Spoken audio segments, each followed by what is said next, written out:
Bonjour, bonjour, que la paix du Seigneur soit avec toi qui me suis en ces moments. Si c'est la première fois que tu te connectes sur la route vers l'éternel, je te souhaite la bienvenue et je me présente Esther Conan. Je suis servante de Dieu, je suis donc ta sœur, nous sommes une famille. Aujourd'hui, la pensée qui est montée dans mon cœur, c'était vraiment d'y répondre à cette question. Qui peut nous séparer de l'amour du Christ? Donc, je te pose cette question, qui peut te séparer de l'amour du Christ? Tout comme moi-même, qui peut me séparer de l'amour du Christ? Vraiment, prenons-y le temps d'y répondre. Qu'est-ce qui peut te séparer de l'amour du Christ? Est-ce que la détresse le peut-elle, ou l'angoisse? Ou encore la persécution, la faim, les privations, les dangers, la mort? Tu peux poser toutes ces questions en fait par rapport à ta propre situation. Qu'est-ce qui peut te séparer de l'amour du Christ? Est-ce que c'est l'échec, le fait de rater tout le temps tes études, le fait de recommencer toujours une chose 2 ou 3 fois? À la fin, tu te dis, mais si Dieu me connaissait vraiment, pourquoi est-ce que ça échoue à chaque fois? Est-ce que c'est l'attente des promesses?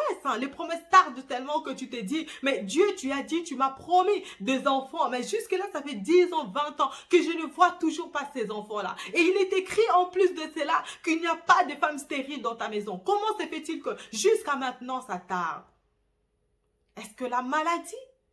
Tu es cloué dans les lits d'hôpital. Tu te dis, mais par tes meurtrissures, nous sommes guéris. Où est ma guérison? Qu'est-ce qui te sépare de l'amour du Christ? Qu'est-ce qui peut te séparer de cet amour-là? Est-ce la déception? Tu es tellement déçu que tu préfères juste rester dans ton coin à la maison. Et petit à petit, tu commences maintenant à t'éloigner de cet amour. Tu commences à t'éloigner de Dieu. Qu'est-ce qui peut te séparer de l'amour de Christ? C'est une question importante. Parce qu'il y a certaines questions, vaut mieux y répondre en amont. Tu prends tes dispositions déjà à l'avance. Tu prends ta décision déjà en avance. Lorsque la situation se présente, ben, tu sais déjà comment y répondre. On peut prendre, dans la Bible, il y a Judas. Judas, ben, le diable a attaqué un domaine dans lequel il était faible. Il a attaqué les finances. Il a rempli son cœur de cet amour d'argent. Et Judas a vendu Jésus. Il a renoncé, il s'est séparé de l'amour de Christ. Aujourd'hui, il y a peut-être ces domaines que tu ne sais pas, parce que comme Pierre, il avait tapé sa poitrine en disant, Jésus, jamais je peux te nier. Et Jésus lui a dit, avant que les coqs chantent 3 fois, tu me réuniras. Donc tu peux demander à Dieu, à Jésus, sonde mon cœur. Il te dira. Quels sont les domaines dans lesquels tu es faible? La Bible dit dans 1 Pierre, chapitre 5, verset 8, « Soyez sobres, veillez, votre adversaire, le diable, rôde comme un lion rugissant, cherchant qui il dévorera. » Il cherche qu'il va dévorer dans les domaines, dans certains domaines, dans les domaines où tu es faible. Il va te dévorer, il va attaquer ces domaines-là. Parce qu'il sait qu'en versant son venin dans ces domaines-là, ça va faire que amplifier la chose pour que tu puisses te détacher de l'amour de Christ. Mais décide déjà en amont. Prends le temps de décider que rien ne pourra te séparer de l'amour de Dieu manifesté en Jésus-Christ. Prends la décision, dis-toi que oui, toutes les choses sont en bas par rapport à son amour.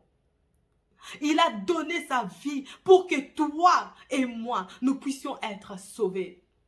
Il n'y a rien qui peut être comparé à l'amour où on donne sa vie. Est-ce que toi, tu peux mourir pour quelqu'un? Est-ce que tu peux donner ton enfant comme un rançon? Tu peux tuer ton enfant pour payer une dette de qui que ce soit. Pour comparer cet amour-là. L'amour de Dieu, il n'y a rien qui peut te séparer. Et tu peux décider.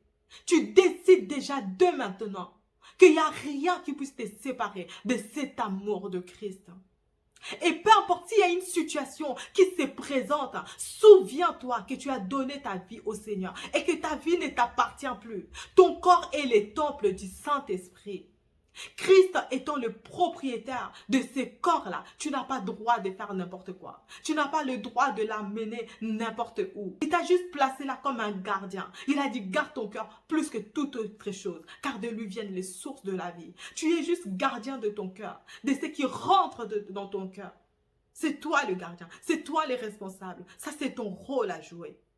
Mais souviens-toi que ton corps est le temple du Saint-Esprit, que ta vie ne t'appartient plus. C'est important de se poser cette question et de répondre en avance. Tu pries Dieu, tu dis, sonde mon cœur. Qu'est-ce qui peut me séparer de ton amour? Qu'est-ce qui peut me limiter? Qu'est-ce qui peut me bloquer? Qu'est-ce qui peut faire en sorte que je puisse avorter la foi? Est-ce des frères et sœurs en Christ? Parce qu'on entend des histoires. Que tel frère m'a blessé, que telle église, il s'est passé telle chose, qu'aujourd'hui vraiment je renonce. Pose-toi la question, qui peut te séparer de l'amour de Christ?